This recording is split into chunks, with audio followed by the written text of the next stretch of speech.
Doubt जो हो आपके रिलीवेंट होने चाहिए। ऐसी चीजें डाउट में नहीं आती हैं कि आप पूछें कि किसी का बृहस्पति पांचवें भाव में इस राशि में बैठा है तो क्या फल होगा। ये डाउट में नहीं आता है। यही तो आपको सीखना है। पांचवें भाव का बृहस्पति का फल ज्योतिष रत्नाकर में पढ़ लीजिए या स्वयं पढ़ लीजिए, जानते हैं किस राशि में है। इस हिसाब से ये सब आपको स्वयं करना है। थ्योरी से संबंधित डाउट ही यहाँ पर उठाइए, और शेष चीज़ों पे आपको स्वयं बोलना सीखना पड़ेगा कि कोई भी ग्रह किस भाव में। और ये बहुत कठिन चीज़ नहीं है, आसान चीज़ है। जब हम कुंडली विश्लेषण आप लोगों को कराना शुरू करेंगे लाइव, तो बोलना आ जाएगा। वास्तव में ज्योतिष ऐसी चीज है ना कि आप सारी थ्योरी पढ़ डालिए, सब आपको पता है किस ग्रह की दृष्टि कहाँ है, कौन क्रूर है, कौन पाप है, उच्च नीच अशुभ कैसा है। लेकिन कुंडली पे बोलना कब आता है? जब कोई कुंडली पे बोल रहा हो और आप उसे देखें, तो आपको आइडिया मिलता है कि हाँ, यहाँ से बोलना है, इस चीज को ऐसे रिलेट करना है। तो वो चीजें हम लास्ट में करेंगे। और जब हम 40-50 कुंडलियां आपके सम्मुख विश्लेषण करेंगे, तो आपको भी आइडिया पता चल जाएगा कि कैसे क्या क्या बोलना है। फिलहाल डाउट लेते हैं थोड़ा सा। एक एक व्यक्ति को हम अनम्यूट करेंगे। हम अनम्यूट कर रहे हैं अशोक कुमावत जी को। अशोक कुमावत जी, आप अपनी तरफ से अनम्यूट करेंगे और अपना कोई एक डाउट पूछेंगे। सबको एक एक डाउट ही पूछने का मौका दिया जाएगा। है, सब लोग हाथ उठा रहे हैं। चलिए, अशोक जी आपके लिए है। नमस्कार सर। नमस्कार। सर मैं ये जानना चाह रहा हूँ हम्म। कि कोई नीच का ग्रह हो हम्म। और उस पे किसी उच्च के ग्रह की दृष्टि पड़ेगी, तो क्या वो उसकी नीचता खत्म होगी या नहीं होगी?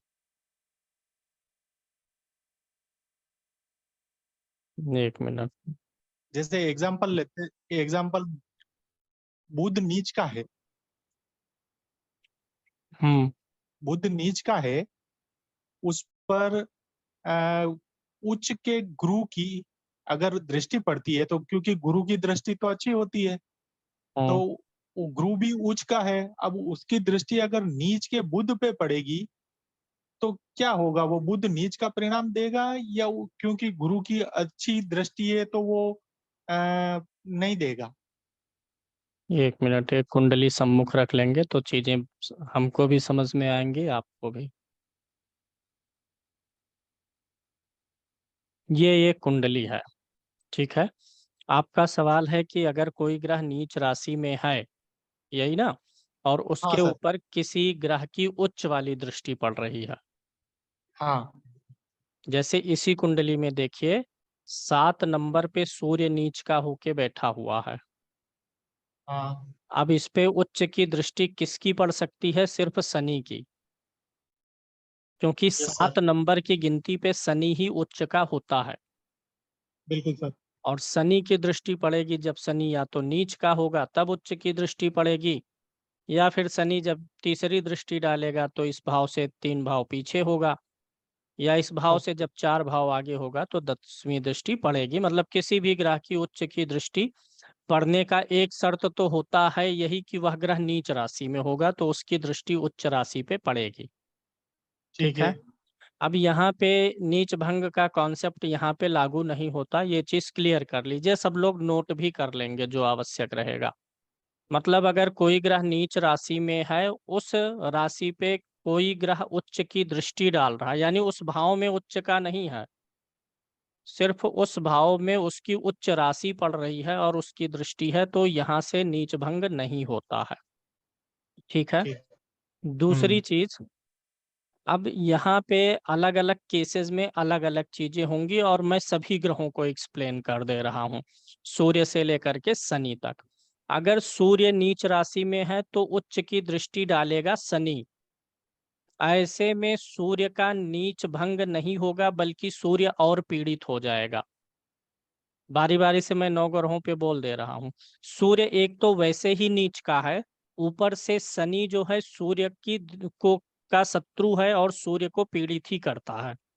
तो नीच का सूर्य ऑलरेडी वो उसके अंदर वीकनेस है, और जब शत्रु शनि देखेगा तो सूर्य और कमजोर हुआ। दूसरे प्लैनेट पे चलेंगे, चंद्रमा पे। अब चंद्रमा अगर नीच राशि में है, चंद्रमा कहाँ नीच का होगा? वृश्चिक में, 8 नंबर पे ना। अब 8 नंबर हाँ। पे किसी प्लैनेट की उच्च की दृष्टि नहीं पड़ती है, 8 नंबर की गिनती किसी ग्रह की उच्च राशि नहीं है। ठीक है। Yes sir. तो यहाँ पे आपका सवाल जो हुआ चंद्रमा के लिए लागू नहीं होगा। मंगल के लिए चलते हैं। मंगल नीच का होगा कहाँ पे? कर्क में, 4 नंबर की गिनती पर, यहाँ लगन में नीच का होगा।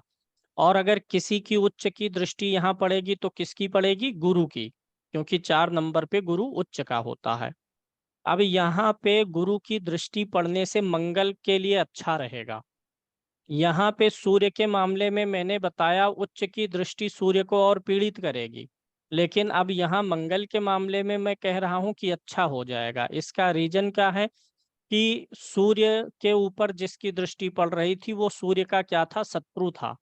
और यहाँ पे मंगल के ऊपर जिसकी दृष्टि पड़ेगी कर्क राशि में, मंगल उसका गुरु का मित्र होगा।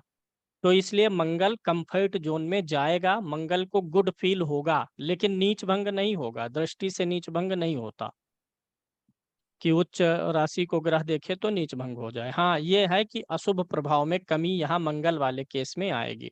बुध का देखते हैं। बुध किस गिनती पे नीच का होगा? मीन राशि पर। यहाँ पर मीन राशि में बुध नीच का होगा। अब इस पे उच्च की दृष्टि किसकी पड़ सकती है? शुक्र की। मीन राशि में शुक्र उच्च का होता है। तो अगर बुध 12 नंबर की गिनती में नीच का है मीन राशि में, और कहीं से शुक्र, कहीं से क्या, सामने से ही देखेगा, क्योंकि शुक्र को सिर्फ 7वीं पूर्ण दृष्टि है। तो यानी शुक्र भी जब दृष्टि डालेगा तो वो भी नीच राशि में होकर के दृष्टि डालेगा। तो शुक्र तो स्वयं वीक है, लेकिन चूंकि वह अपने मित्र को देख रहा है, बुध जो है शुक्र का मित्र है, तो शुक्र अपनी दृष्टि से बुध को मदद करेगा, यानी बुध को थोड़ा कंफर्ट आएगा। वीक होने के नाते, नीच का होने के बावजूद उसे थोड़ा अच्छा लगेगा। दोनों में अंतर है। अगर बुध यहाँ नीच का होके बैठा है और शुक्र उच्च की दृष्टि नहीं डाल रहा है, उस केस में बुध थोड़ा ज्यादा पीड़ित है, और जब शुक्र की उच्च की दृष्टि पड़ेगी तो उसके पीड़ा में कमी आ जाएगी। अगले ग्रह पे चलेंगे। बुध के बाद हमारा नंबर आता है गुरु का। गुरु 4 नंबर की गिनती, 10 नंबर की गिनती में नीच का होगा मकर राशि में। अब मकर राशि उच्च की किसकी होती है? मंगल की। अब अगर मंगल की दृष्टि मकर राशि पे पड़ेगी जहां गुरु नीच का है, तो गुरु को अच्छा लगेगा, क्योंकि गुरु और मंगल मित्र हैं। गुरु के बाद शुक्र की बारी आती है। अगर शुक्र नीच का है 6 नंबर की गिनती में, और बुध की दृष्टि पड़े, क्योंकि बुध की ये उच्च राशि है, तो शुक्र को कंफर्ट फील आएगा। इसी प्रकार से शनि का देखिए। अगर शनि मेष राशि में नीच का है और अगर सूर्य की दृष्टि पड़ रही है, तो सूर्य को कंफर्ट नहीं आएगा। शनि को कंफर्ट नहीं आएगा, क्योंकि सूर्य उसका शत्रु देख रहा है। लेकिन अब यहाँ पे एक स्पेशल चीज लागू होगी। अगर सूर्य नीच राशि में है और शनि देखेगा 7वें भाव में होकर के, शनि की अगर तीसरी और 10वीं दृष्टि नहीं पड़ रही है, तब अगर 7वीं दृष्टि से सूर्य और शनि आमने सामने हैं, तो दोनों का नीच भंग हो जाएगा। क्योंकि ये एक ऐसी राशि है जहां दोनों के दोनों ग्रह आमने सामने नीच के राशि में होते हैं। यहाँ पे सूर्य नीच राशि में होगा, तो यहाँ पे शनि भी नीच राशि में होगा, और दो ग्रह आमने सामने नीच के होते हैं, तो यानी वे दोनों एक दूसरे की उच्च राशि में होते हैं। तो यहाँ पे नीच भंग लागू हो जाएगा। इसी प्रकार से अभी ये बात कंप्लीट नहीं हुई, इस इफेक्ट को याद रखिएगा, अभी इस पे और मैं बोलूंगा। यहाँ पे नीच भंग लागू हुआ, नीच भंग राजयोग हुआ, अगर दो नीच के ग्रह आमने सामने हैं। दूसरा, आप यहाँ ले लीजिए, लगन में 4 नंबर की गिनती है, यहाँ पे मंगल नीच का है, और इसके सामने 10 नंबर की गिनती में गुरु नीच का है। यहाँ पर गुरु नीच का है। ठीक है। अब क्या होगा? दोनों ग्रह आमने सामने नीच के हैं, तो दोनों का नीच भंग हुआ है। जब मंगल नीच का है और उसी के सामने गुरु नीच का है, तो जितना अच्छा राजयोग ये बनेगा, उतना अच्छा राजयोग सूर्य और शनि के आमने सामने होने से नहीं बनेगा, क्योंकि सूर्य और शनि एक दूसरे के प्रबल विरोधी हैं। विरोधी मतलब ग्रह किसी का विरोध नहीं करते, उनके आपस के जो तत्व हैं वो विरोध करते हैं। सूर्य क्या है? प्रकाश है। और शनि क्या है? अंधकार। तो अंधकार ने प्रकाश का और प्रकाश ने अंधकार का नीच भंग किया, तो वहां पे दोनों के गुण धर्म मैच नहीं होते। तो इसलिए जब सूर्य और शनि आमने सामने नीच के होके नीच भंग कर रहे हैं, वो कम काम करेगा। और वहीं अगर गुरु और मंगल आमने सामने होकर के नीच भंग बना रहे हैं, तो ये एक उच्च कोटि का नीच भंग राजयोग बनेगा। इसी प्रकार से अन्य ग्रहों के बारे में भी जाने। अब दूसरे किसी व्यक्ति का हम लेंगे सवाल।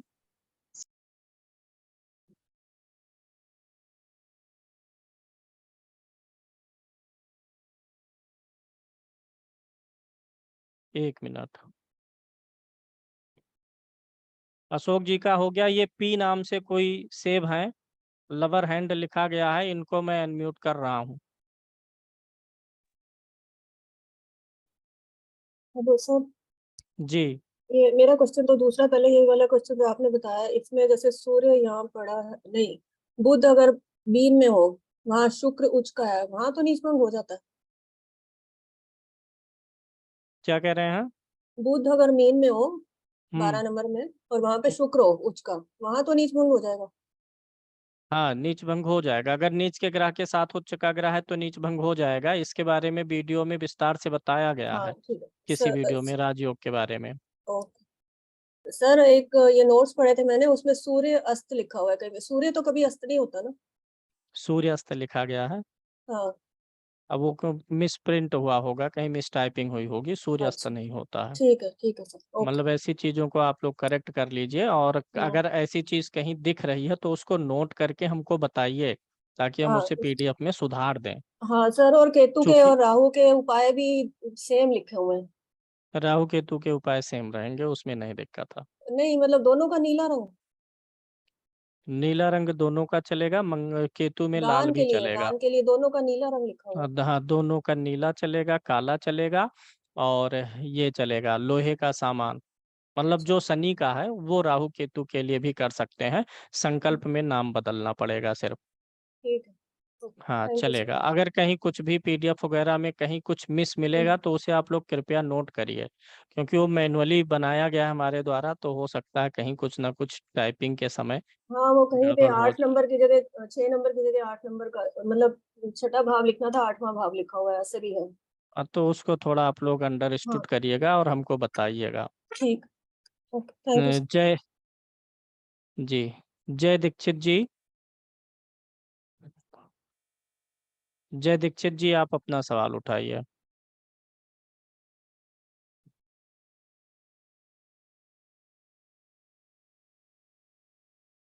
जय दीक्षित जी शायद सवाल नहीं ले रहे हैं, किसी और को लेते हैं। काफी लोग हाथ उठाए हुए हैं। उमंग। उमंग जी, आप पूछिए।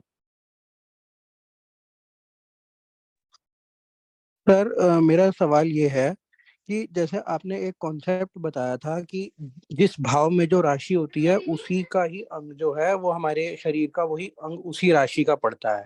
हम्म। तो जैसे आपने चौथा भाव है, जो आपने हम्म। भाव से अंग जब हम बताए थे, तो चौथे भाव का आपने बताया था कि वो उससे हम हार्ट को देखते आवाज हैं। हम्म। लेकिन जो आपका राशि वाला जिसमें आपने लेक्चर दिया है, राशियों से जो अंग देखे जाते हैं, उसमें आपने हार्ट को सिंह राशि बताई है, तो कर्क राशि होनी चाहिए ना? देखिए, इसमें दो चीजें हैं। जो चतुर्थ भाव है, यह वास्तव में हमारा, ये जो ऊपर की हड्डियां हैं सीने के ऊपर, इनको रिप्रेजेंट करता है, और फेफड़े को रिप्रेजेंट करता है। तो 4 नंबर वास्तव में फेफड़ा ही देखिए, मतलब ये जो हमारे लंग्स हैं। और हार्ट को आप 5 से ही देखिए, तो हृदय फिर के लिए। हम्म। अगर हार्ट को 5 से देखेंगे तो फिर पेट का जो ऊपर का पार्ट है वो भी फिर 5 से ही देखेंगे? हाँ, पेट, बेली, तोंद जिसको बोलते हैं, वो 5 से ही देखेंगे। अच्छा। और उसी तरीके से अगर हम 7वें और 8वें की बात करें, तो जैसे हम्म। 7वें भाव में आपने बताया था कि किडनी और ये सब, हम्म। किडनी और क्या बोलते हैं इस तरीके का। और उसमें 7वें अंग उसी में ही आपने वो भी लिखा हुआ है, क्या जैसे बोलते हैं एक एक एक चीज यहाँ पे ये समझिएगा कि जैसे जो राशि है उससे भाव, जब हम अंग का विचार करते हैं तो राशियों से लिमिटेड है अंग। मतलब राशियां जो है हमारे शरीर में, वास्तविकता क्या है कि राशियां हमारे शरीर में अंग को नहीं दर्शाती हैं, वे हमारे शरीर के एक भाग को दर्शाती हैं कि हाँ यहाँ से यहाँ तक का भाग इस राशि का है। तो उस भाग के बीच में जो भी अंग पड़ेंगे वो उस राशि के हो जाएंगे। जैसे नहीं तो हमने अब मेष राशि लिया, तो ये हमारा जो सिर वाला हिस्सा है, अब इसमें सिर के अंदर सभी चीजें शामिल हो जाएंगी। हेयर भी इसी में आ जाएगा और अंदर का ब्रेन भी आ जाएगा। राशियों से हम शरीर का एक भाग देखेंगे कि हाँ यहाँ से यहाँ तक का, और जब हम भाव से देखना शुरू करेंगे तो वास्तव में एक ही भाव से बहुत सारे अंग निकल करके आएंगे, और उतने जितने अंग निकल के आएंगे वो उस राशि का क्षेत्र बन जाता है, परिक्षेत्र बन जाता है। नहीं तो अब जैसे गुरुजी सातवां जो जो सातवां भाव है उससे हमने हम्म, आपने जैसे बताया कि किडनी का विचार होगा, हम्म, मूत्राशय का विचार होगा, गर्भाशय का हम्म, विचार होगा। तो अब जो हम्म। गर्भाशय है वो तो फिर आठवें भाव से नहीं देखा जाना चाहिए क्योंकि वो तो गुप्तांग हो गया। नहीं नहीं, गर्भाशय अलग चीज है, गुप्तांग अलग चीज है। जैसे गर्भाशय मतलब जहाँ बच्चा पल रहा है वो भाग हो हम्म, गया, ठीक है। और जो मतलब सेक्स ऑर्गन है वो अलग चीज है। तो वो आठवें से देखेंगे। हम्म, और ऐसे ही चौथे और पांचवे में मुझे डाउट था, वो आपने जैसे बताया कि चौथा है तो वो हार्ट के ऊपर वाला जो पार्ट है वो चौथे से हम्म, देखेंगे और जो हार्ट है वो हम्म। पांचवे से ही देखेंगे। पांचवें से ही देखेंगे। और ये जो चार है ये मतलब फेफड़ा मान के चलिए, और ये जो तीसरा भाव है ये श्वास नली भी है, और मिथुन राशि भी श्वास नली है। अब श्वास नली जा करके फेफड़े में जुड़ी हुई होती है। तो अगर तीसरा भाव इन्फेक्टेड है तो श्वास नली से संबंधित प्रॉब्लम, चतुर्थ इन्फेक्टेड है तो लंग से, फेफड़े से संबंधित प्रॉब्लम। मतलब ये चीजें और धीरे धीरे क्लियर होंगी। और जैसे उस दिन जो मैंने एक एक राशि को एक एक भाव में लिया था वो बेसिक चीजें था ताकि सबको समझ में आए। जब एक प्लेटफॉर्म तैयार होगा ना तो ये सब आप लोग स्वयं कंक्लूड कर ले जाएंगे। नहीं तो अगर किसी का चौथा भाव पीड़ित है तो उसका उसको मतलब उसको हार्ट की समस्या नहीं होगी ना। नहीं, हार्ट की नहीं, उसको लंग्स की समस्या होगी। फिफ्थ अगर पीड़ित है तो हार्ट की समस्या हो सकती है। अच्छा, फोर्थ में नहीं हो इसमें भी, सकती। हाँ ये इसमें भी ये आपको तीन चीजें देखनी है। एक तो फिफ्थ हाउस भी देखना है, दूसरा आपको सूर्य भी देखना है, और ये सिंह राशि भी देखनी है, तीनों देखेंगे। हम्म। तो किसी भी अगर अंग में पीड़ा के लिए उससे तीन रिलेटेड भाव, उससे हम्म, रिलेटेड ग्रह, उससे रिलेटेड राशि, अगर तीन के तीनों गड़बड़ हैं तो कुछ हम्म। गंभीर परेशानी उससे आएगी। दो पीड़ित है तो थोड़ी सी हल्की, कोई एक पीड़ित है तो वो आता जाता रहेगा, बहुत ज्यादा अंतर नहीं पड़ेगा। तो अगर हम एग्जाम्पल से समझे पांचवा भाव मान लो ठीक है और उसका सूर्य और सिंह राशि में दिक्कत है तो उसको हार्ट हाँ, की दिक्कत होगी। हार्ट की दिक्कत होगी, और अगर पांचवा भाव भी गड़बड़ है तो कुछ बड़ी दिक्कत होगी। अब इस ठीक पे है। भी निर्भर करेगा ना आगे चल के कि कौन सा प्लैनेट देख रहा है, किस राशि में है, कि जानलेवा हो जाएगा कि दवा दारू से ठीक ठाक चलेगा, ये सब पता चलेगा। ठीक है। ठीक है। गगन जी, अगर आप हैं तो आप सवाल पूछ लीजिए। राम राम गुरुजी। राम राम। गुरुजी मेरे को ये जानना था कि जैसे हम पहली शादी के लिए हम सप्तम भाव देखते हैं, तो हम्म। दूसरी शादी के लिए भी सप्तम भाव इफेक्ट करता है क्या? नहीं, इफेक्ट हाँ इफेक्ट तो बिल्कुल करेगा, लेकिन दूसरी शादी के लिए वह भाव नहीं देखते हैं। और इस सवाल के जवाब के लिए आप वेट कर लीजिए, क्योंकि विवाह के लिए स्पेशल वीडियो आपको मिलेगा, जब स्पेशल अ, लेसन मिलेंगे उसमें इस चीज पे पूरा डाउट क्लियर किया जाएगा।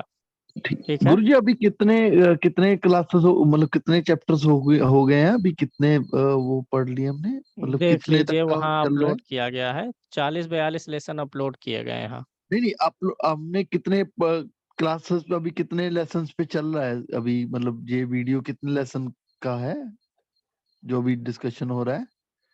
एक मिनट, क्योंकि हमने कल ही ज्वाइन किया है तो हमने अभी 3 4 लेसन ही करे हैं। देख रहा हूँ। एक्चुअली इसमें जैसे बेसिक्स पहले हुए हैं और बेसिक्स सबको अपनी तरफ से ही पढ़ना है। लॉगिन आप लोगों ने यहाँ से किया है, हाँ जी प्रीमियम गुरुजी। एस्ट्रोलॉजी में गए हैं, सप्लीमेंट्री में आपको रिकॉर्डिंग मिल रही है, यहाँ स्टडी मटेरियल मिल रहा है। और अभी भी वास्तव में हम बेसिक पे ही हैं और बेसिक पे ही अभी चल रहे हैं ताकि सबको बराबरी पे लाया जा सके। यहाँ पर ये सारी चीज़ें आपको स्वयं से ही पढ़नी है और ये सारी चीज़ें हो चुकी हैं। किस भाव से अंग तक यहाँ तक हो गया है, यही हमको अगले क्लास में पढ़ना है, लेसन 23 पढ़ना है। लेसन 23 22 तक हो गया, ठीक है गुरु। इससे नहीं मतलब है कि आपने आज ज्वाइन किया कि कैसे, सबकी रिकॉर्डिंग है, सब रहेगी, आप अपने क्रम से अपने अनुसार बढ़िए। सब कुछ आपको ऑलरेडी मिल रहा है, आप दशम से द्वादश भाव तैयार करिए, जब ये कंप्लीट हो तभी इस पे जाइए। और ये जब पढ़ाया जाएगा तो इसका तो आपके पास नोट है, वीडियो है और रिकॉर्डिंग जूम की रहेगी, तो चिंता ना करिए, जब बारी आएगी तब देख लीजिएगा। लेकिन जो भी चलिएगा इत्मीनान से सब लोग चलिएगा। अभी आ जाते हैं ठीक है गुरु। मानव। मानव जी, आप अपने आप को अनम्यूट करके प्रश्न पूछ सकते हैं। जी सर। सर मैं थोड़ा मतलब ये अभी जितना टॉपिक कवर हुआ है इससे थोड़ा हल्का अलग क्वेश्चन पूछना चाहता हूँ सर, पूछ सकता हूँ? पूछिए। सर अभी 2-3 दिन पहले मेरे पास एक क्वेश्चन आया था कि यानी उनका कुछ सामान चोरी हो गया था, तो हम्म वो ये जानना चाह रहे थे कि ये मिलने की संभावना है या नहीं है, या किस दिशा में मिलेगा। हम्म तो सर इसके लिए प्रश्न कुंडली बनाई जाती है। हम्म तो मैंने उनसे ये कह दिया सर कि मैं आपसे मतलब अभी नहीं, कुछ समय बाद आपसे करता हूँ, व्यस्त था मैं। तो जिस हम्म समय उन्होंने मुझसे पूछा उस समय की समय कुंडली, उस समय के हिसाब से प्रश्न कुंडली बनाना उचित होगा, या जिस समय मैं उनको बैठकर इस बारे में चर्चा करता हूँ उस समय से प्रश्न कुंडली बनाना उचित होगा? जिस समय उन्होंने प्रश्न किया। यानी कि मान लीजिए उन्होंने मुझसे सुबह पूछा और मैं उनसे कहता हूँ कि आप शाम को मुझसे बात करिए, अभी मैं व्यस्त हूँ, तो मुझे तो सुबह सुबह वाले का समय के समय नोट अनुसार करके रख लीजिए, जितने बजे उन्होंने प्रश्न किया है। उसके अनुसार प्रश्न कुंडली बनाई जाएगी। हम्म जी गुरुदेव, यही पूछना चाह रहा था, धन्यवाद। इस पे जो है प्रश्न कुंडली पे एक ग्रंथ है, मुझे याद नहीं आ रहा है। मैं नाम बता जी रहा जी हूँ, जी। आप लोग गूगल पे सर्च कर लीजिएगा और अमेजन पे शायद मिल जाए। अ, खट खस्ट पंच सटिका नाम की एक पुस्तक है, मुझे ढूंढना पड़ेगा। उसमें प्रश्न कुंडली से संबंधित सारी चीजों का बहुत ही सरल तरीके से बताया गया है और बहुत ही प्रमाणिक ग्रंथ है। पतली सी है जी पुस्तक, जी जी। तो तीस नहीं पैंतीस सर आप चालीस वो, पेज की होगी। जी, वैसे प्रश्न उसको कुंडली का सिद्धांत बहुत बड़ा नहीं है, प्रश्न कुंडली शास्त्र। बड़ा नहीं है, 3-4 लॉजिक है, बस वही समझना है कि प्रश्न का लगन चर है, स्थिर है कि दो स्वभाव है, लग्नेश कहाँ बैठा है और चंद्रमा जी सर, मुख्य जी होता है। सर। तो उससे वो समझ में आ जी जाएगा, बाद में इस पे भी क्लासेस मिलेंगे। प्रश्न कुंडली यहाँ ये सब लास्ट में रखा गया है, प्रश्न कुंडली पंचांग देखना ये सब एकदम से लास्ट में है। जी ठीक सर, है, नहीं मैंने इसी मानो जी का हो गया। अभी आगे लेते हैं, ये थोड़ा ज्यादा खिसक जाता हमसे। मानव के बाद में श्वेता तिवारी जी, अनम्यूट करें अपने आप को। प्रणाम श्वेता गुरुजी। जी, प्रसन्न रहे। जी गुरुजी, मेरा ये प्रश्न है, एक तो क्या नमांश में दृष्टि देखी जाती है? देखी जाएगी। जी। अच्छा, जैसे मान लीजिए कि लग्नेश जो है वो हम्म हमारा नमा मतलब कुंडली, लग्न कुंडली में वो उच्च के हैं हम्म और नमांश में वो नीच के हो गए हैं, तो हम्म इस परिस्थिति में हम क्या करेंगे गुरुजी? आपको क्या लगता है, आप पहले इसका जवाब दीजिए। जी, लग्नेश है तो उसका दान करना मुश्किल है, मंत्र नहीं जाप नहीं, किया जा उपाय आप सकता है पूछ रहे हैं, उसको। चलिए ठीक है, मैं बताता हूँ। अगर जी। कोई ग्रह लग्न कुंडली में उच्च का है लेकिन नवमांश में नीच का है, तो उसका फल उच्च का नहीं रह जाएगा। उसका फल उच्च का तभी तक मिलेगा जब तक आपकी शादी नहीं हो रही है। इसी प्रकार से अगर कोई ग्रह लग्न कुंडली में नीच का है लेकिन नवमांश में उच्च का हो गया है, तो विवाह के बाद वह ग्रह नीच का फल नहीं देगा, सम फल देने लगेगा। अगर कोई ग्रह लग्न और नवमांश दोनों में नीच का है, तो वह ग्रह आपको कुछ ज्यादा ही बुरा प्रभाव देगा। अब यहाँ पे सवाल उठता है कि अगर कोई ग्रह लगन में अच्छा है लेकिन नवमांश में बिगड़ा हुआ है, नवमांश कुंडली में अगर कोई ग्रह नीच का है, आपकी लग्न कुंडली से वो कारक ग्रह है, लग्नेश है, पंचमेश है, अच्छा ग्रह है, जिसका दान करना बहुत ठीक नहीं लग रहा है, लेकिन नवमांश में गड़बड़ है, तो उस ग्रह की वस्तु का दान आप अपने जीवन साथी से करने के लिए बोलेंगे। जैसे कोई क्लाइंट आया आपके पास, मान लीजिए इसी कुंडली में लीजिए, कर्क लगन की कुंडली है, लग्नेश चंद्रमा है, अब ये नवमांश कुंडली में द्वितीय भाव में होगा तो नीच का हो गया इस कुंडली में। तो अब ऐसे में चंद्रमा का दान इस जातक के जीवन साथी से करवाया जाए, तो इस जातक को लाभ मिल जाएगा, अपने आप मिल जाएगा। ठीक है। अगर कोई कारक ग्रह लग्न में ठीक है लेकिन नवमांश में नीच का है, तो वह जातक स्वयं उसका स्टोन पहनेगा, ना कि दान करेगा। दान पत्नी से उसके करवाएंगे या पति से करवाएंगे, लेकिन स्वयं उसके लिए जो है स्टोन रिकमेंड करेंगे। ठीक है। अभी गौरव जी आप अपने आप को अनम्यूट करिए। यही दिख रहा होगा आप लोगों को, इसी जी क्रम में गुरुजी, आवाज आ चलेंगे। रही? जी चरण स्पर्श गुरुजी। जी प्रसन्न रहे। गुरुदेव, मेरा सवाल यही था जो मैंने व्हाट्सएप पे भी पूछा था। अगर कोई क्रूर ग्रह हम्म और वो अपनी मूल त्रिकोण राशि में है या उच्च में है, तो वो तो हम्म नैसर्गिक क्रूर है, तो उसका कैसा प्रभाव होगा? और या फिर मैं जैसे दीप्तांश वाला आपका देख रहा था, तो अगर वो सम राशि में है, जैसे अगर हम्म आपने कहा था वो शांत ग्रह हो जाएगा अगर वो किसी नैसर्गिक मित्र की राशि में, तो हम्म सपोज करिए यहाँ पर शुक्र अपनी मूल त्रिकोण राशि तुला में बैठा है हम्म और उसके साथ ही गुरु भी जाके बैठ जाते हैं, तो ये हम्म दोनों तो मित्र नहीं है, लेकिन हम्म दोनों क्रूर भी नहीं है। तो अब वो मूल हम्म। त्रिकोण राशि नैसर्गिक शुभ ग्रह की है, तो उसमें गुरु जाके लेकिन शत्रु की राशि में है, तो वो शांत हो गया एक तरीके से, तो इसका कैसे प्रभाव हम देखेंगे? देखिए इसका कई प्रकार से इसको इंटरप्रिटेट करेंगे, निकालेंगे। अगर दो शुभ ग्रह एक साथ बैठे हैं तो पहली चीज तो ये जान लीजिए कि इनकी दृष्टि जहां पड़ रही होगी वो भाव सबसे अच्छा हो जाएगा, दृष्टि वाला भाव अच्छा हो गया, लेकिन जहां इनकी युति हुई है वो भाव बिगड़ जाएगा। सीधा सा मैं आपको एक, सभी लोग ध्यान से सुन लें, युति पे मैं थोड़ा सा बोल दे रहा हूँ। जैसे किसी भी राशि में शुक्र और गुरु की युति हुई, हर ग्रह का एक स्वभाव होता है। जैसे सूर्य का स्वभाव है कि जहां पर बैठेगा वहां पे राजसी तत्व पैदा करेगा, उस चीज में ईगो, गर्मी, उस चीज को आगे उठाएगा। चंद्रमा जहां बैठता है वहां पे शीतलता प्रदान करता है और चंचलता प्रदान करता है। ध्यान से सुनिएगा, शीतलता चंचलता दोनों प्रदान करेगा। शांत स्वभाव बनाएगा तो मन को भी चलायमान करेगा। मंगल जहां बैठता है वहां पे कलह पैदा करता है, वहां पे पराक्रम पैदा करता है। बुध जहां बैठेगा उस चीज से संबंधित, उस भाव से संबंधित नात रिश्ता या किसी चीज में बुद्धि का प्रयोग करवाएगा। अब हो सकता है व्यक्ति सही तरीके से बुद्धि अप्लाई करे, या हो सकता है अप्लाई करे और गलत हो जाए, या तो बुध की स्थिति पे निर्भर है। बुध अच्छा है तो उस भाव से विचारणीय रिश्ते को अच्छी बुद्धि प्राप्त होगी, और बुध खराब है तो उस भाव से विचारणीय रिश्ते में, जैसे पंचम भाव है, बुध बैठा है, अच्छा है तो संतान की बुद्धि को अच्छा बनाएगा, आपकी भी बुद्धि को अच्छा बनाएगा। अब वहीं अगर बुध खराब है तो कुछ ऐसी बुद्धि देगा जो कुतर्क करे। इसी प्रकार से बृहस्पति क्या है, ज्ञान का कारक है, जहां बैठेगा ज्ञान पैदा करेगा। और शुक्र क्या है, भोग है, जहां बैठेगा वहां चाहेगा कि यहाँ पे रसमलाई मिले, भोग मिले। और गुरु क्या चाहेगा, गुरु चाहेगा कि कथा हो, भागवत हो, सत्संग हो। तो जब गुरु और शुक्र की युति होती है तो ज्ञान और भोग दोनों टकरा जाते हैं। शुक्र क्या चाहेगा कि लग्जरी मिल जाए, बढ़िया आराम से जो है कनेक्शन मिल जाए, इंटरनेट, टीवी चले, एसी चले, आराम की चीजें हो, जो खाना पीना हो मिल जाए, भोग मिल जाए, मदिरा मिल जाए, संगीत मिल जाए, कुछ भी ऐसा। ठीक, कोई जरूरी नहीं है कि मदिरा का ही हो, लेकिन अगर बहुत सारे लोगों में ऐसा भी प्रभाव देगा, जिसका मतलब जैसा कल्चर होगा, सोसाइटी होगी, उस हिसाब से। अब वहीं गुरु भी बैठा है तो गुरु कहेगा नहीं ये सब हटाओ, टीवी से फिल्म हटाओ, वेब सीरीज हटाओ, यहाँ पे कथा चलाओ। अगर यहाँ नहीं चल रहा है तो किसी को बुलाओ जो सत्संग करे।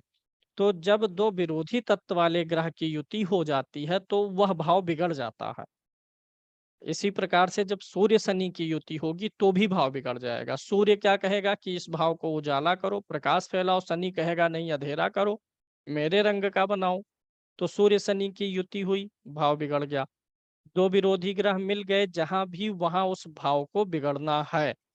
दृष्टि जहां पड़ रही है दो शुभ ग्रहों की, जैसे इसी कुंडली में जो सम्मुख है इसी में ले लीजिए चतुर्थ भाव में, इसी चतुर्थ भाव में शुक्र और गुरु हैं, तो दसम भाव का फल अच्छा हो जाएगा। दो दो शुभ ग्रह देख के इसकी वृद्धि करेंगे। गुरु ज्ञान की वृद्धि कर देगा और शुक्र इस भाव में मतलब पर्याप्त लग्जरी भी ला देगा। लेकिन जहां बैठे हैं वहां उन दोनों में द्वंद्व हो जाता है। दो विरोधी ग्रह एक साथ बैठे तो द्वंद्व होता है। विरोधी ग्रहों के साथ बैठने से भाव का फल बिगड़ेगा। ठीक है, अगले लोगों के पास चलेंगे। शिल्पा जी, आप अपना सवाल करेंगी।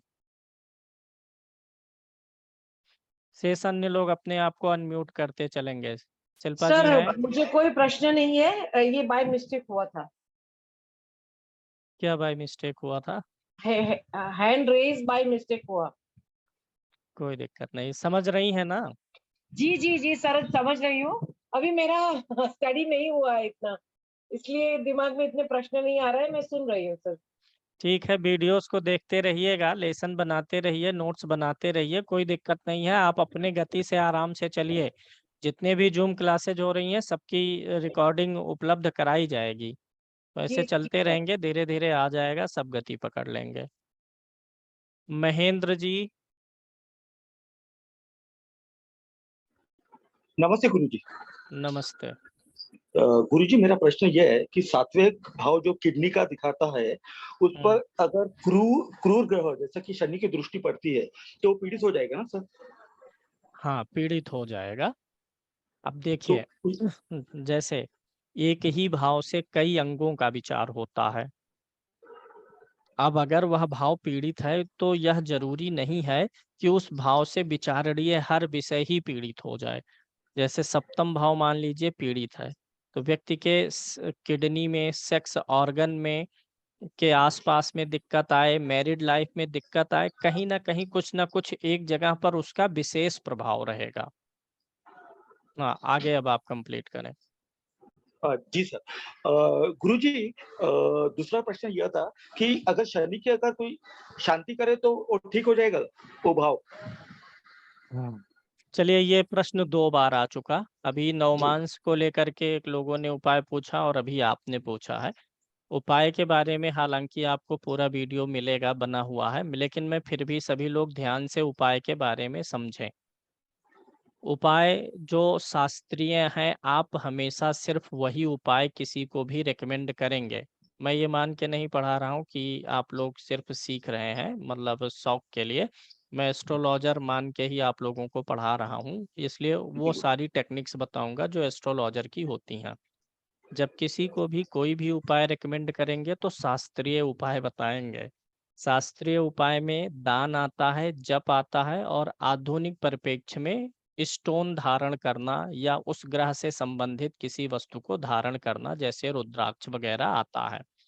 बहुत सारे एस्ट्रोलॉजर उपाय में रेकमेंड ऐसी ऐसी चीजें करते हैं जो कि आज के समय में करना बड़ा मुश्किल है, क्योंकि लोगों के पास समय कम है।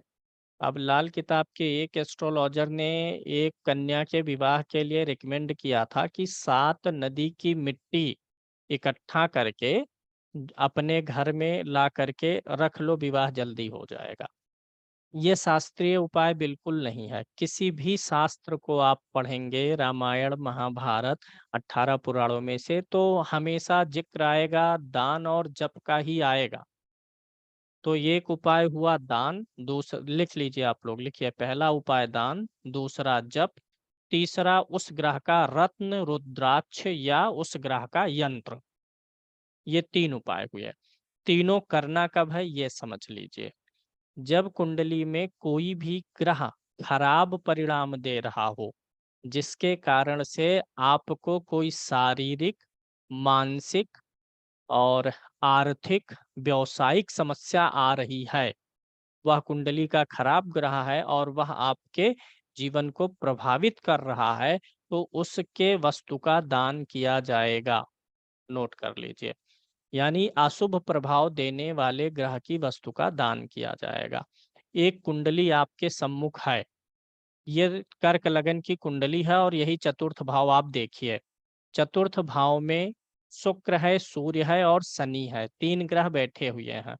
यहाँ पर सूर्य जो है नीच राशि में है, ध्यान से देखिएगा, और शनि इसी के साथ में बैठा है।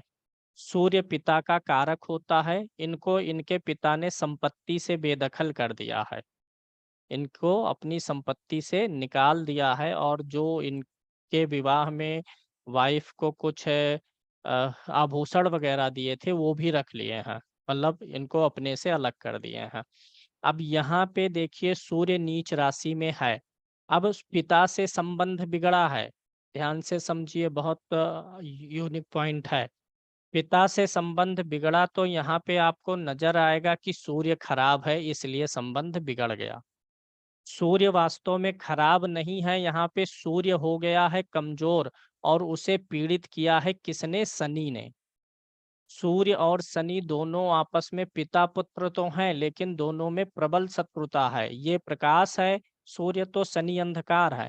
यहाँ पे सूर्य का एक तो पहले से कमजोर है, उसका तत्व कमजोर है, यानी इनके और इनके पिता के रिलेशनशिप वैसे ही जो है नाजुक है।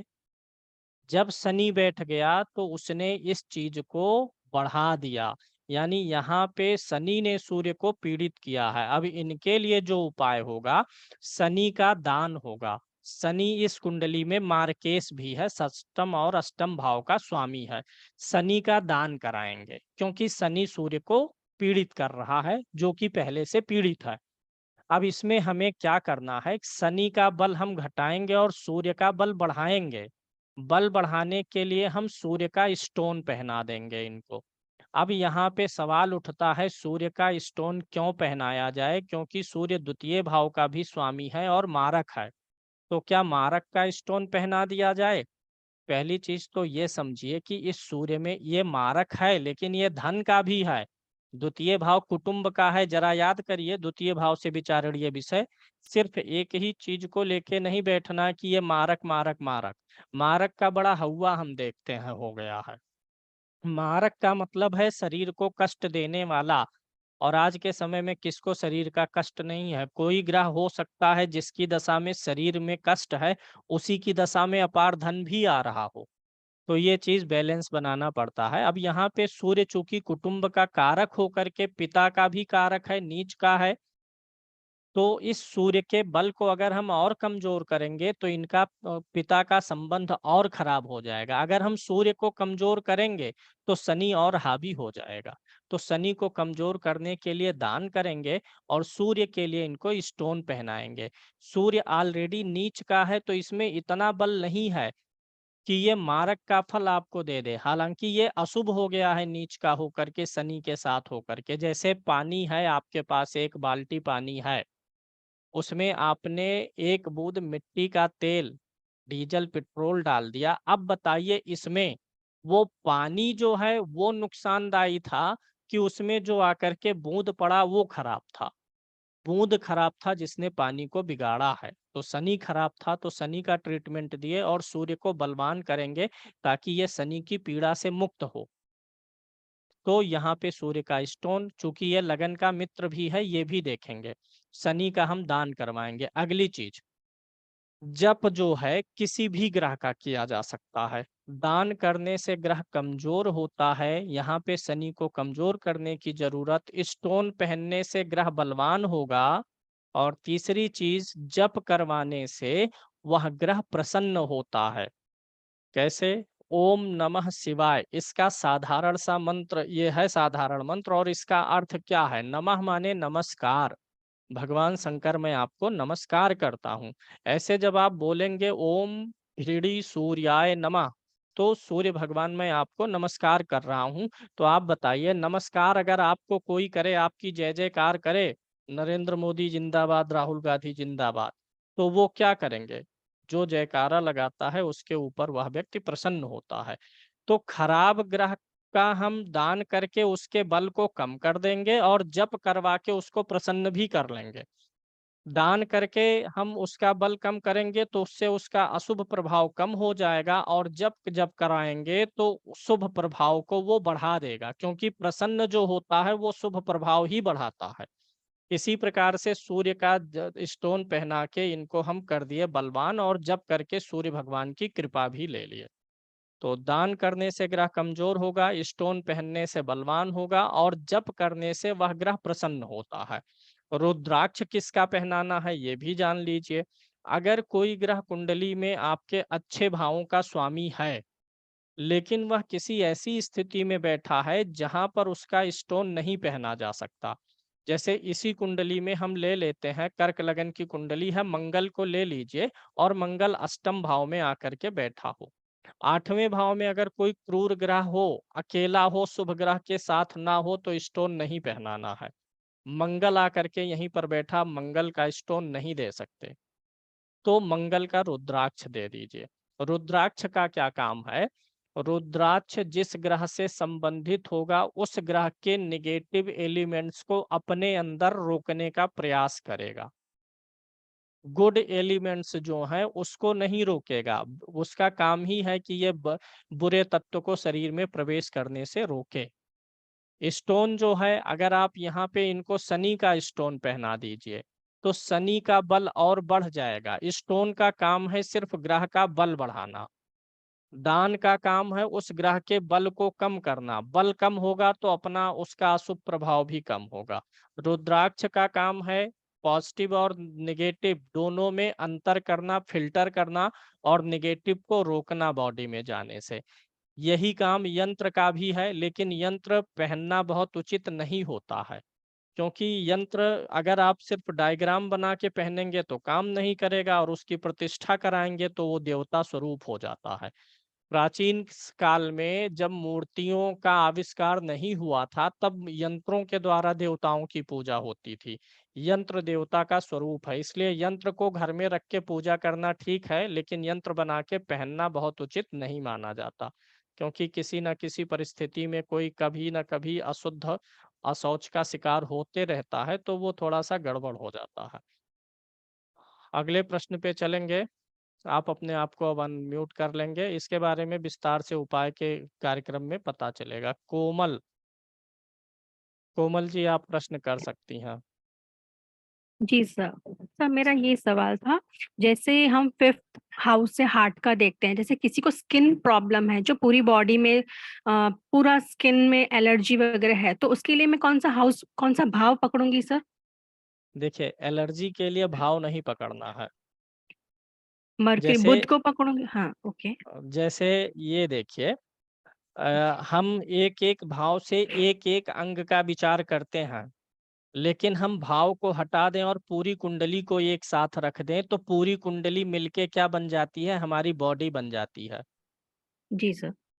लग्न सिर हो गया, द्वितीय भाव फेस हो गया, तृतीय भाव बाहु कंधा।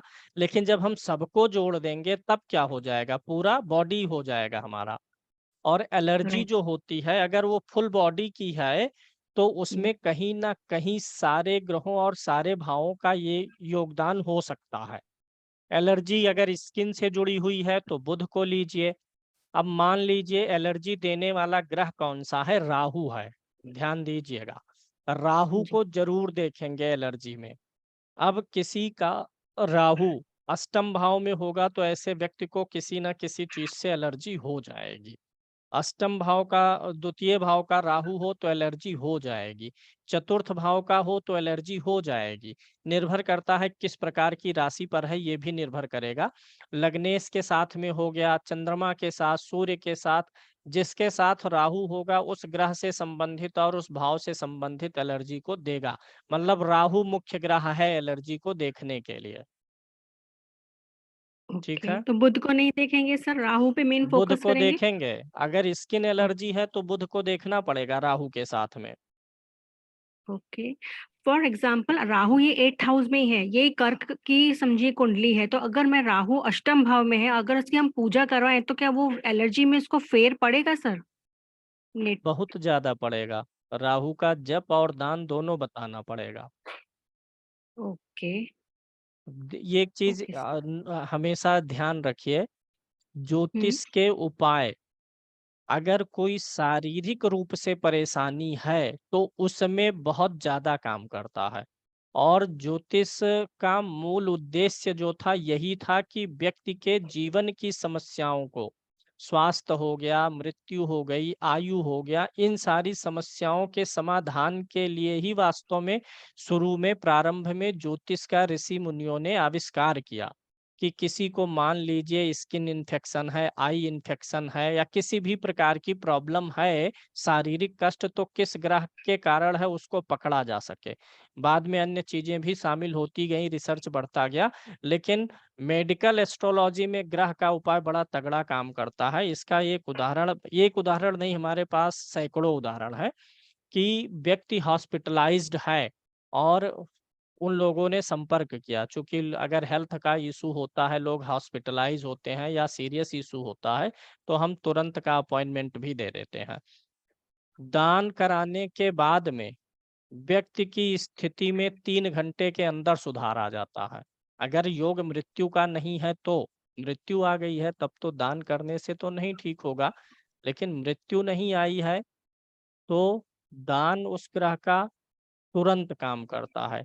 जप को काम करने में समय लगता है, दान आपका तुरंत काम करता है।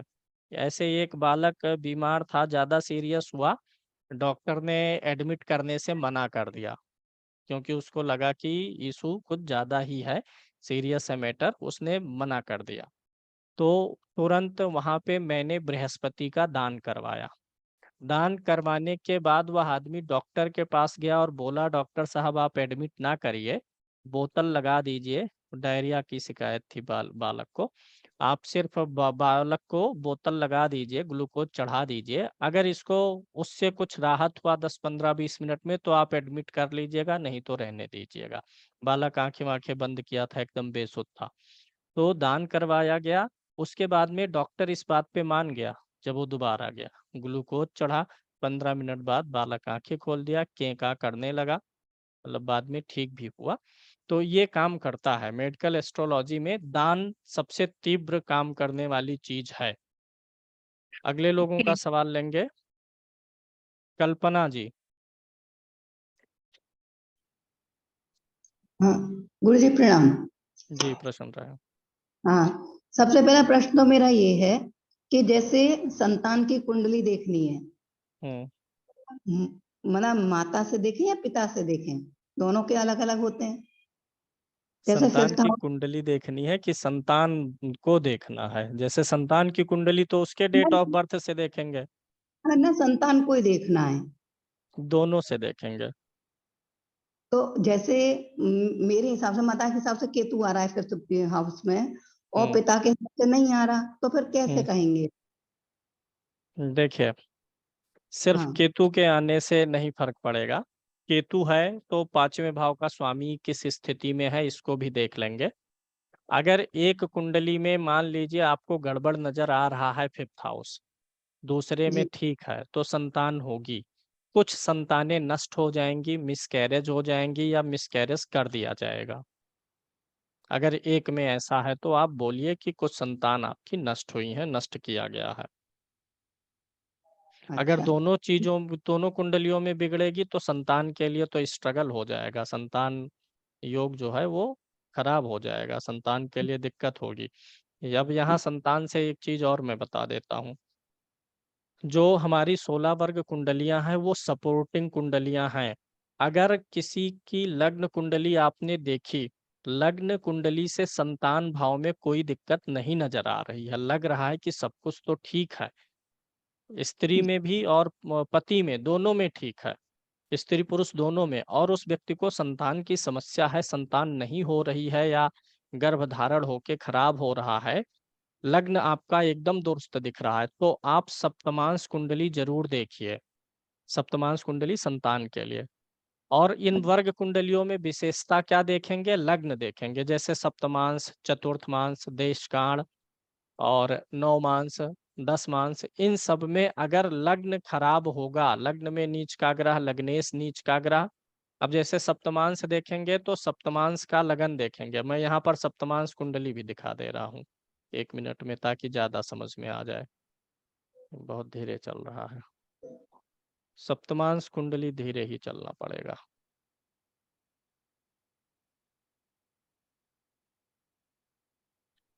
सप्तमांश कुंडली मैं आप लोगों को दिखा के बता रहा हूँ।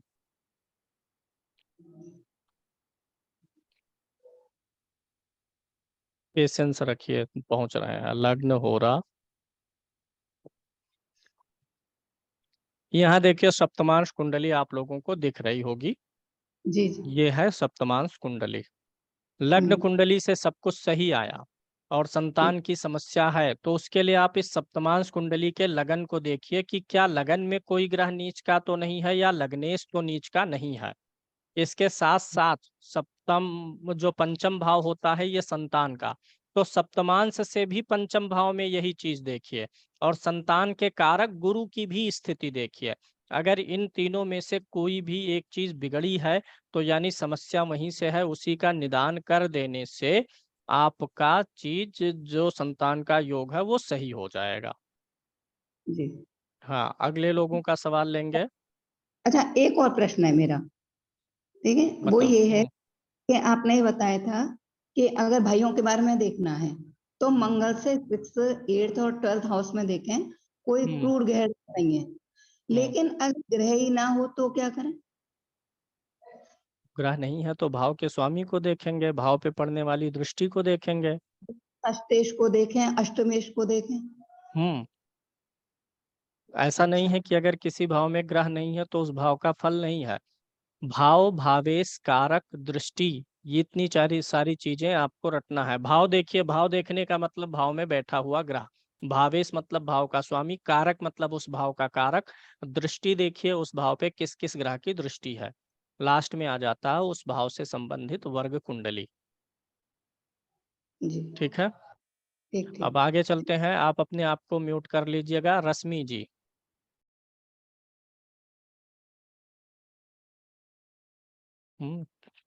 ले आइए थोड़ा सा पानी और थोड़ा सा चाय।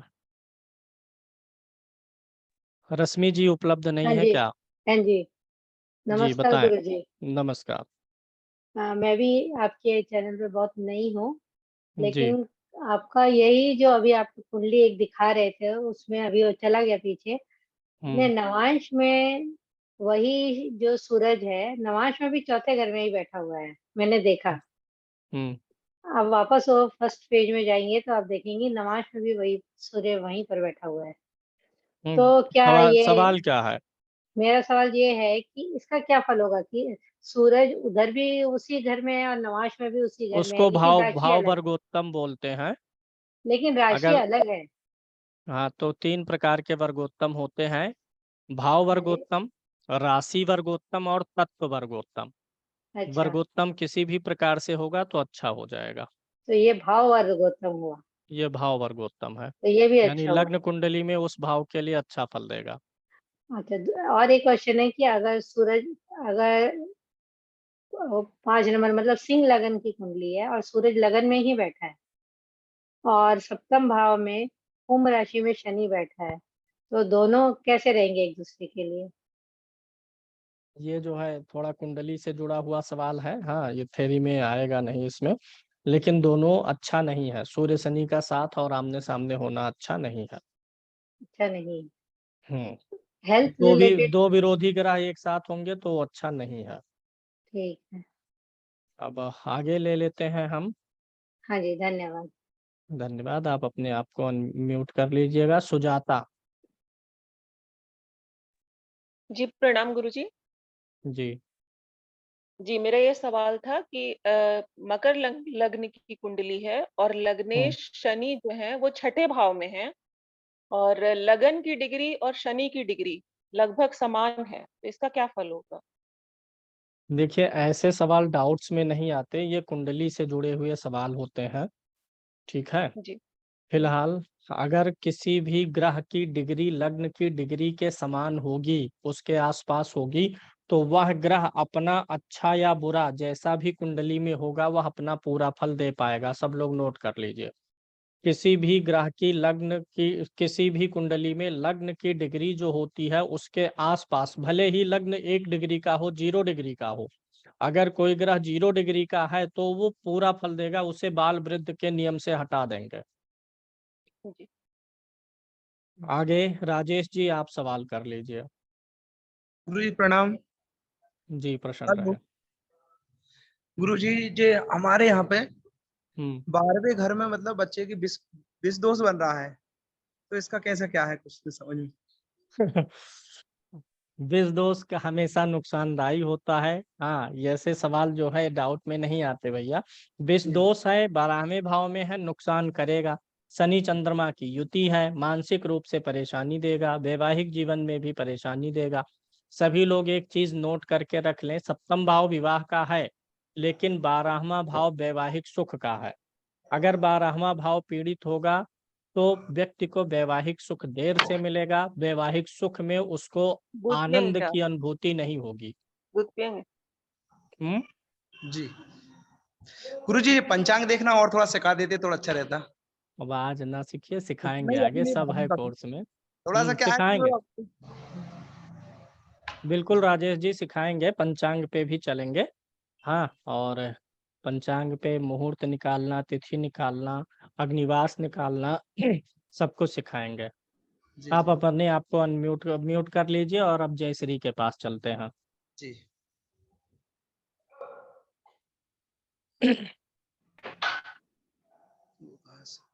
जयश्री जी अपने आप को अनम्यूट करिए। हाँ बोलें सवाल।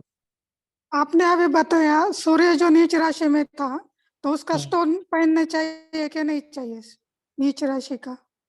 वहां पर मैंने बताया कि क्यों पहनना चाहिए सूर्य का स्टोन। अब ऐसा नहीं है कि हर ग्रह का ही पहना जा सकता है कि अगर वह नीच का है। उसी कुंडली में अगर शनि नीच राशि में होता तो स्टोन बिल्कुल नहीं पहनने के लिए कहा जाता, क्योंकि शनि सबसे प्रबल मारक था, अशुभ है, कर्क लगन का शत्रु है।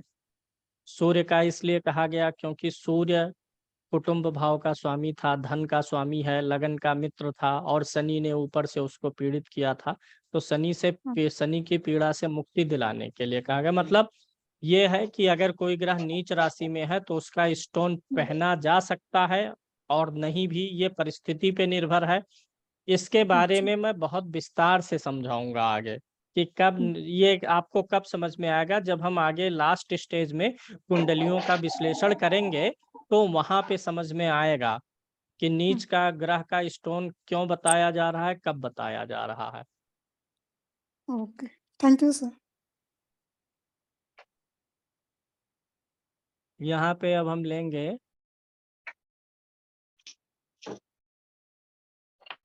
नीरज त्रिपाठी।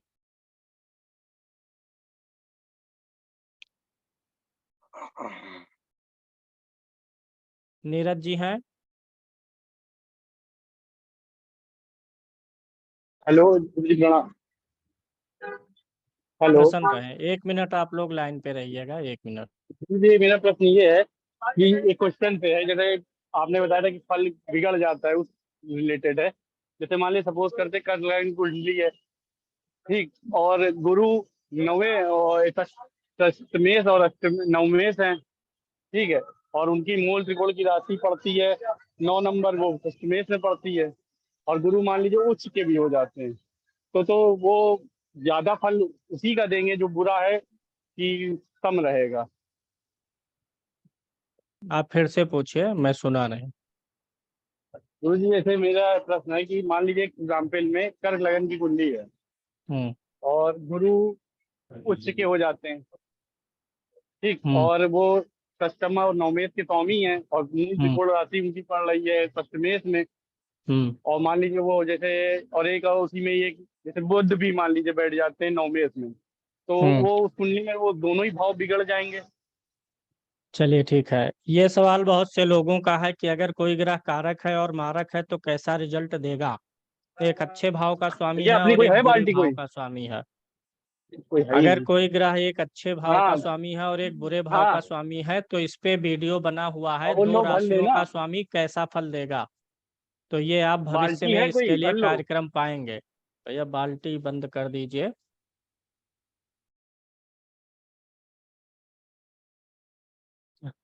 चलिए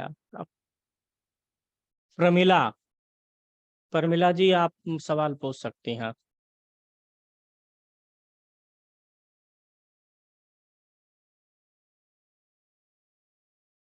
प्रमिला जी उपलब्ध नहीं है शायद, आगे हम लोग बढ़ जाएंगे। संतोष पात्रो, संतोष जी आप अपना सवाल पूछ सकते हैं, अनम्यूट आपने आपको उधर से करिए।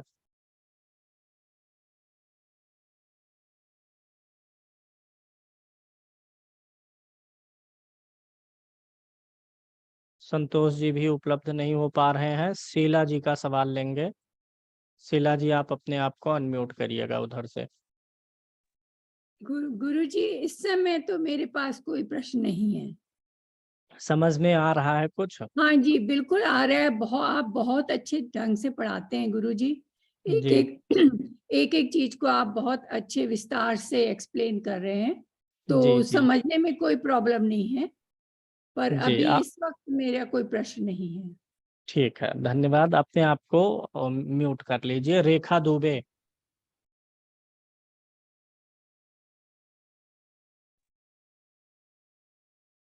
जी प्रणाम भैया। हेलो। जी रेखा जी। प्रणाम भैया।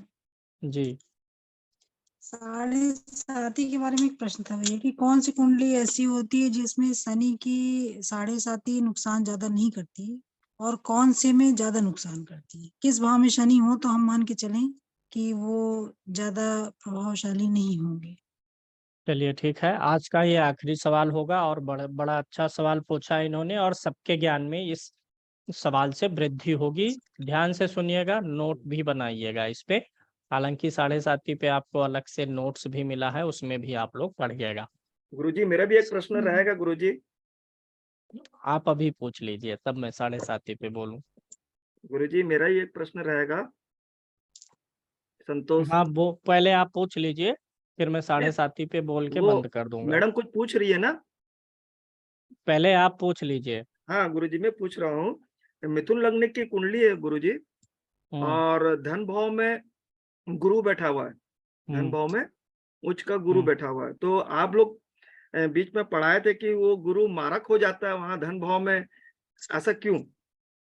जब जो अगर धन भाव है उसमें गुरु बैठा हुआ है 4 नंबर पे, और गुरु 4 नंबर पे उच्च का होता है, और नौमास कुंडली में भी 4 नंबर पे भाग्य स्थान पे बैठा हुआ है गुरु।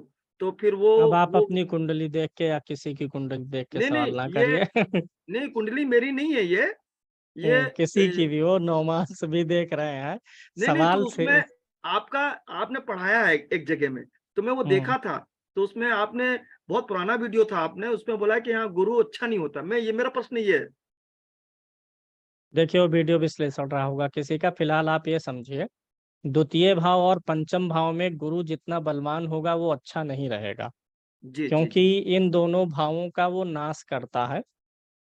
गुरु जो है दीपक है, दीपक की लौ जहाँ जलती है वहां पे अंधेरा हो जाता है। कोई भी हो, दीपक ही ना हो, बल्ब ही आप लगाइए तो बल्ब, कोई भी प्रकाश यंत्र सामने प्रकाश फैलाता है, लेकिन अपनी जड़ पे वो प्रकाश नहीं फैला पाता। बल्ब को अपने कमरे में देखिए, सामने वो लाइट दे रहा है, लेकिन जहाँ उसका बेस है वहां पे अंधेरा है। तो ऐसे गुरु जो है ज्ञान है, और ज्ञान का संबंध किससे होता है? दीपक। दीपक ही ज्ञान है, प्रकाश है। तो गुरु जहाँ बैठ जाता है वहां पे अंधेरा कर देता है, फिर आप विशेष लोग रूप उसमें से बताते हैं द्वितीय कारक भी भाव है और फिर गुरु। पंचम भाव में। जी सुन लीजिए, वो भी मैं कवर कर रहा हूँ। द्वितीय भाव और पंचम भाव में गुरु जितना बलवान होगा उस भाव को उतना ही बंधक बना देगा। पंचम में हो जाए बलवान, अब ऐसा नहीं है कि अगर मैं कोई बात कह रहा हूँ तो 100% कुंडलियों पे वही पकड़ लीजिए कि किसी कुंडली में गुरु उच्च का था द्वितीय भाव में या पंचम में, तो ये दिक्कत नहीं हुई। 90% कुंडलियों में लगेगा। 10% कुंडलियों में क्या है, अन्य सारे योग भी तो देखेंगे। We can not decide just only seeing one planet. सिर्फ एक ही ग्रह को देख के निर्णय नहीं लेंगे, लेकिन ये 90% में सही उतरेगा कि द्वितीय और पंचम भाव में गुरु उच्च का है तो धन का बंधन और संतान का बंधन बनाएगा। अब अगली चीज, द्वितीय भाव में अगर गुरु है तो मारक कैसे है? देखिए द्वितीय भाव मारक है। हाँ द्वितीय भाव मारक है, तो द्वितीय भाव का स्वामी भी मारक केस होगा, द्वितीय भाव में बैठा हुआ ग्रह भी मारक हो जाएगा। अगर वह लग्नेश नहीं है तो मारकत तो आएगा। अब थोड़ा ध्यान से समझिएगा। द्वितीय भाव में मान लीजिए कि बैठा हुआ है 3 4 5 6। द्वितीय भाव में मान लीजिए बुध बैठा हुआ है, जो कि तीसरे और छठे भाव का स्वामी है। ध्यान से सुनिएगा। जी जी।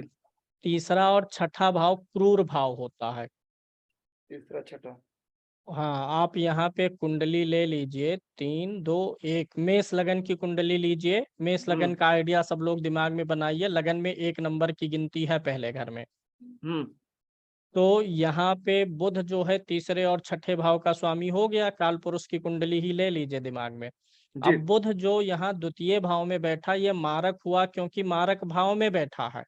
और स्वामी किन भावों का है? 2 अशुभ भावों का, क्रूर भाव का स्वामी है। तीसरा और छठा और 8वां 11वां ये क्रूर भाव होता है।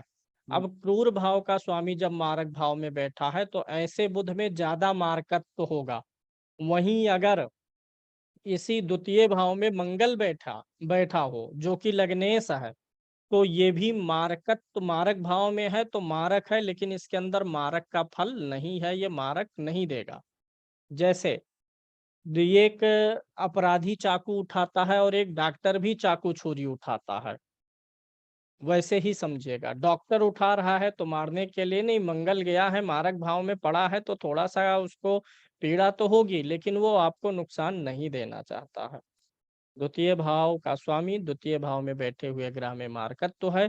द्वितीय भाव में अगर तृतीय भाव का स्वामी, छठे भाव का स्वामी, 7वें 8वें 11वें भाव का स्वामी बैठ रहा है तो वो मारकत्व तो मार्केश है, अच्छा मारक है। लग्नेश, पंचमेश, नवमेश बैठ रहा है या किसी केंद्र का स्वामी बैठ रहा है तो वो मारक नहीं होगा। सवाल उठता है यहाँ पे कि सारे ग्रह जो हैं सूर्य चंद्रमा को छोड़ के 2 राशियों के स्वामी हैं, तो कोई एक ग्रह अच्छे भाव का होगा, कोई एक ग्रह बुरे भाव का होगा, तो क्या करें? ग्रह की मूल त्रिकोण राशि जिस भाव में पड़ेगी 70% प्रभाव उसी भाव का रहेगा। एक और कॉन्सेप्ट आपको मैं तो समझाता सूत्र हूँ। में आप मान लीजिए बताते हैं वो आपका बहुत सारे सूत्र में गुरु को ही लेके आप उसमें लखपति बनेगा, करोड़पति बनेगा, तो धन भाव को उठाते हैं आप? हाँ, तो धन भाव तो उठाएंगे ही ना। जैसे वो मारक अलग भाव हो गया, धन का भाव भी वही है, कुटुंब का है, वाणी का है। जी जी। तो अलग अलग परिप्रेक्ष्य में वही देखेंगे। जब हम मारक का विचार करेंगे तो ये बोलेंगे कि भैया इस दशा में तबीयत खराब हो सकती है। जी जी। जैसे मान लीजिए द्वितीय भाव का स्वामी बलवान है, उच्च का है, तो वो धन भी उच्च का देगा और शरीर को तकलीफ भी उच्च का देगा। अच्छा। दोनों चीजें दे सकता है। ठीक है। मतलब वो सूत्र, जो सूत्र आप लोग लगाते हैं वो ठीक है? हाँ, वो ठीक है। और अच्छा, एक चीज और देखिएगा, मान लीजिए किसी का द्वितीय भाव नहीं ही ठीक है, खराब है, तो इसका मतलब ये नहीं होता है कि उसके पास धन नहीं रहेगा। अगर किसी दूसरे ग्रह के द्वारा कुंडली में राजयोग बन गया है, अच्छा राजयोग बन गया, तो वही एक अकेला राजयोग ही व्यक्ति को सब कुछ दे देगा। कुंडली का धन भाव और चतुर्थ भाव पीड़ित है, फिर भी सुख साधन ऐश्वर्य वैभव मिल जाएगा। जी गुरुजी। अब 7.5 पे बात कर लेते हैं, फिर बंद करेंगे। 7.5 किसी को ज्यादा अशुभ दे देती है, किसी को शुभ दे देती है। 7.5 चलती कैसे है? चंद्र राशि से, यानी इसमें पूरा खेल किसका है? चंद्रमा का। मंगल जिस राशि पे बैठा है, जब उस राशि के पिछले मंगल वाली राशि पे और मंगल के अगले भाव में शनि जाता है, तब तो 7.5 नहीं होती। ऐसे हम गुरु को देख लें, सूर्य को देख लें, शुक्र को, तब तो 7.5 नहीं होती। यानी सिर्फ लिया किसको गया है? चंद्रमा को। चंद्रमा से पिछले भाव में, चंद्रमा के ऊपर यानी चंद्रमा वाली राशि में, चंद्रमा के अगले भाव में शनि का गोचर हो, तभी ऐसा होता है। यानी इसमें चंद्रमा मुख्य हो गया। अगर किसी कुंडली में चंद्रमा मजबूत है, बलवान है, तो 7.5 को झेलने की क्षमता अधिक आएगी। पहला पॉइंट नोट करिए, 7.5 ज्यादा बुरा प्रभाव व्यक्ति को आभास कराएगी कि कम आभास हो पाएगा व्यक्ति को, ये निर्भर करता है चंद्रमा के बल पर। पहला पॉइंट ये हो गया, नोट कर लीजिए। चंद्रमा कमजोर है तो 7.5 का प्रभाव अधिक, चंद्रमा बलवान है तो 7.5 का प्रभाव होगा उतना ही, लेकिन व्यक्ति झेल लेगा बड़े आराम से, उतना ज्यादा पीड़ित महसूस नहीं करेगा। अगली चीज, चंद्रमा का नक्षत्र भी निर्भर करता है कि चंद्रमा किस नक्षत्र में है। चंद्रमा अगर उग्र या क्रूर नक्षत्र में हो, जैसे नक्षत्रों के परिचय वाला आप पीडीएफ पढ़ेंगे तो उग्र और क्रूर पता चल जाएगा। चंद्रमा अगर उग्र या क्रूर नक्षत्र में है तब ऐसे व्यक्ति को 7.5 ज्यादा पीड़ित करेगी। चंद्रमा को अगर कोई कुंडली में दोष लगा हो, चंद्रमा के साथ राहु होगा तो ग्रहण दोष, चंद्रमा के साथ शनि कुंडली में ऑलरेडी हो यानी जन्म के समय ही 7.5 हो, चंद्रमा नीच राशि में हो, चंद्रमा 6, 8, 12 में हो, चंद्रमा एकदम से सूर्य से अस्त हो गया हो तो 7.5 की पीड़ा अधिक रहेगी। वहीं अगर चंद्रमा शुक्ल पक्ष का हो, बलवान हो, 6, 8, 12 में ना हो, यानी पहला कॉन्सेप्ट निर्भर करता है चंद्रमा के बल पर। चंद्रमा बलवान है तो 7.5 कम असरकारी, चंद्रमा कमजोर है तो 7.5 ज्यादा असरकारी, ये पहला सूत्र। दूसरा सूत्र ये है कि जो कुंडली है सम्मुख, उसमें शनि कारक है कि मारक है। अगर शनि कारक है तो कम अशुभ, मारक है तो ज्यादा अशुभ। तीसरा सूत्र ये है, अगर किसी कुंडली में लग्न से और चंद्र कुंडली दोनों से शनि कारक ग्रह में आता हो, लग्न से भी और चंद्र से, दोनों कुंडलियों से शनि अच्छे भावों का स्वामी हो तो 7.5 का बुरा प्रभाव कम रहेगा। दोनों कुंडलियों से शनि बुरा हो तो 7.5 का बुरा प्रभाव बहुत अधिक रहेगा। ये सारी तमाम चीजें हैं, देखना होता है। जैसे अगर किसी का चंद्रमा धनु राशि में हो, मीन राशि में हो, गुरु की राशि में हो, तो अपेक्षाकृत थोड़ा सा शनि ऐसे जातक को बख्श देता है, कम अशुभता फैलाता है। अब हम बात करते हैं 7.5 वास्तव में है क्या चीज, ये देना क्या चाहती है। 7.5 हर 30 साल के बाद व्यक्ति की रिपीट होगी। शनि महाराज 30 साल में चक्र पूरा करेंगे। सब लोग चाय भी पीते रहिए, बोल हम रहे हैं, आप लोग तो आराम से चाय पी पी करके सुन रहे हैं। हमको तो चाय पीने का मौका भी नहीं मिल रहा। विकास जी चाय देके गए, ठंडी हो गई। देखिए, चंद्रमा हमारा मन है और शनि क्या है, दुख है।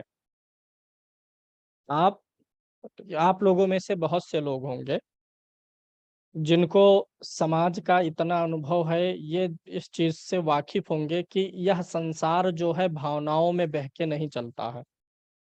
कोई आ गया, भावनाएं फैलाया, इमोशन फैलाया और आप इमोशन में फंसे, अब उसके लिए कुछ कर दिए या फिर आप तैयार हो गए, पता चला बाद में आप ठगे गए। यानी क्या हुआ यहाँ पे कि आप समाज को समझ नहीं पाए, इमोशनली आप वीक रहे, सामाजिक समझ कमजोर रही, दुनिया को आपने सिर्फ इस नजर से देखा कि दुनिया अच्छी है, अच्छी है, मैं अच्छा सोच रहा हूं, मैं किसी का बुरा नहीं कर रहा हूं तो मेरे साथ कोई बुरा नहीं करेगा। आप किसी के साथ बुरा नहीं किए, आपको मैसेज आ गया, आपने कौन बनेगा करोड़पति में आपका नंबर का चयन हो गया है, आपके लिए पैसा रखा गया है, तुरंत ऐसा ऐसा करिए। अब आप दुनिया को बड़े अच्छे नजर से देख रहे हैं, भरोसा किए और किए गया, आपका कुछ पैसा नुकसान हुआ। 7.5 यही सिखाने आती है व्यक्ति को। गलती करेगा इंसान, भुगतेगा और फिर उसी के बाद 7.5 के बाद व्यक्ति के व्यक्तित्व में बहुत सुधार आता है। पहली 7.5 जब इंसान झेल लेता है तब उस व्यक्ति के सामाजिक व्यवहार में और 7.5 के पहले के व्यवहार में बड़ा अंतर रहता है। 7.5 साल की 7.5 में एक चीज जरूर होगी, जो गलती आपने जीवन में पहले किया है अगर उसे रिपीट करेंगे दोबारा तो 7.5 में बहुत तगड़ा प्रभाव बनेगा, वो कोई भी मैटर हो। जैसे मान लीजिए कि किसी को कोई दवा सूट नहीं करती है, रिएक्ट कर जाती है। कभी किसी को कोई दवा रिएक्शन की थी, बिना डॉक्टर से पूछे या किसी कारण से ले लिया। अब 7.5 में फिर वह स्वयं डॉक्टर बनने लगा, दवा ले लिया, तो अब शनि महाराज यहाँ पर उसको तगड़ा सबक सिखाएंगे। इसे तमाम क्षेत्रों में है, हर क्षेत्र में है। मतलब 7.5 व्यक्ति को मेंटली मजबूत करती है। चंद्रमा मन है और शनि जो है वैराग्य है, दुख है, तो वो समझ दे देती है, जीवन जीने की कला सिखा देती है 7.5। एक लोग थे, उनकी 7.5 चल रही थी, अच्छी खासी जिंदगी जी रहे थे, 2 लोग लव मैरिज किए, जा करके गवाह बन गए, जाके साइन वाइन किए, आले समाज से विवाह हुआ किए थे, जाके गवाह बन गए। बाद में थोड़ा समय और बीता, साल 6 महीने, लड़का आत्महत्या कर लिया। अब ये गवाह बने हुए थे, अब ये बेचारे फंस गए। जब लड़के ने आत्महत्या कर लिया तो लड़के और लड़की घर वाले स्वीकार नहीं कर रहे थे। अब ये 7.5 ने उनको ये सिखा दिया ना कि अगर कोई भी काम समाज के विरुद्ध हो रहा है, सही तरीके से नहीं हो रहा है, तो तुम अपनी टांग अड़ाने क्यों गए थे, अब भुगतो। तो यही सब 7.5 अनुभव देना चाहती है कि ना अनावश्यक कुछ गलत करिए, ना गलत चीजों में पड़िए। एक चीज का तो अनुभव ये भी तगड़ा है, अगर 7.5 में आपने नियम से, संयम से जीवन जिया है, कुछ भी सामाजिक रूप से गलत नहीं किया है, तो शनि महाराज 7.5 जाते जाते आपको कुछ बहुत अच्छा दे करके जाएंगे। वो ट्राई करेंगे कि आप अपने पिछले जीवन की गलतियों को दोहराएंगे कि रुकेंगे, ये चीज का असर होता है। 7.5 ना हो तो व्यक्ति को जीवन में अनुभव आएगा ही नहीं, सर्व कच्चे रह जाएंगे। जैसे अभी अडानी जी खूब ऊपर ऊपर ऊपर जा रहे थे, उनको तो लगता था कि मैं अब विश्व का पहला आदमी बनना बचा हुआ है, नंबर 2 तक पहुंच गया हूं, पहले तक पहुंचना, और बड़ी तेजी से जा रहे थे। तो शनि महाराज ने उनको बता दिया कि आप जैसा सोच रहे हैं कि हमेशा ऊपर की तरफ जाएंगे, ऐसे संसार नहीं है।